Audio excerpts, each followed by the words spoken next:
আরে বৃষ্টি বাদল তো হুলস্থুল, ব্যবসা তো আমার চলতেছে খরা। আমি কার কাছে বেচবো, আমার কাস্টমারটি কই গেল বুঝলাম না। এই ওরা তো সবজি ক্রেতার মতো লাগতেছে, দেখি জিজ্ঞেস করে কি সবজি লাগবো কিনা। ছোট ভাই কি অবস্থা? এই তো আলহামদুলিল্লাহ, কি অবস্থা? এই তো ভালো। বলতাম সবজি টবজি লাগে না তোমার? সবজি আছে তো আমার কাছে। ভাই আমি তো জানি না, সবজিটা আমার বাবা কিনে, উনি জানে। আরে ওই সবজি না, শুকনা সবজি আছে আমার কাছে। ভাই শুকনো বিজা সবজি সব আমার বাবা কিনে, আমি না। আচ্ছা ঠিক আছে ঠিক আছে।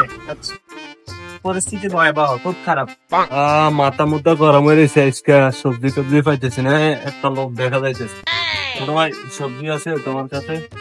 আরে ভাই সবজিটা আমার কাছে না, সবজি তো বাজারে পাইবেন। আরে ওই সবজি না, শুকনা সবজি। শুকনো সবজি? ওই সবজি না, শুকনা সবজি আছে আমার কাছে। আরে হ্যাঁ ভাই, আরে আপনি কি শুরু করছেন মিয়া? একজনাই শুকনো সবজি কিনে আর একজনাই বেচে, বুঝলাম না। ওই যে ভাই, ওই যে ওনার কাছে পাবেন, লোকটা যাইতেছে না ওনার কাছে। আরে আমি তো অনেক নিতেছি।